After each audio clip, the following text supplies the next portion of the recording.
যারা কোষ্ঠকাঠিন্যতায় ভুগছেন বা কষা পায়খানায় ভুগছেন তাদের কয়েকটা সমস্যা হয়ে থাকে। এক, ফিস্টুলা হয়ে থাকে, পায়খানার রাস্তা কেটে যায়। ফিস্টুলা এবং পাইলস, তারপরে হচ্ছে যে আরও অনেক সমস্যাগুলো, হেমারেজ দেখা দিতে পারে, রক্ত দেখা দিতে পারে, অনেক সমস্যা হয়। আজকের ভিডিওটা আপনাদের জন্য খুবই গুরুত্বপূর্ণ হতে যাচ্ছে। আরও মানুষকে দেখার জন্য লাইক, শেয়ার, কমেন্ট করে পাশে থাকবেন।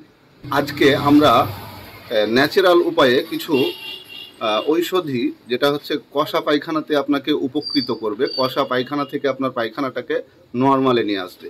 আমরা যখন কোষ্ঠকাঠিন্যতায় ভুগি তখন আমরা বিভিন্ন রকম মেডিসিন গ্রহণ করি পায়খানাটাকে নরম করার জন্য, যেমন ধরেন হিমোরিপ, নরমানল, এই সমস্ত ওষুধগুলো আমরা ব্যবহার করে থাকি পায়খানাটাকে নরম করার জন্য। আমি আজকে ভেষজ উপায়ে আপনাদের একটা গুরুত্বপূর্ণ খাবারের নাম বলে দিব। সেটা হচ্ছে, আমরা অনেকেই চিনি, এক এক এলাকায় এক এক রকম নাম বলি, এই মানকচু। আমরা যদি মানকচু খাই তাহলে আমাদের হিমোরিপ, নরমানল এগুলো খাওয়া লাগবে না। আপনি মানকচু খাবেন, মানকচুতে প্রচুর পরিমাণে ক্যালসিয়াম আছে। আপনি যদি মানকচু খান তাহলে আপনার ক্যালসিয়ামের ঘাটতি পূর্ণ হবে।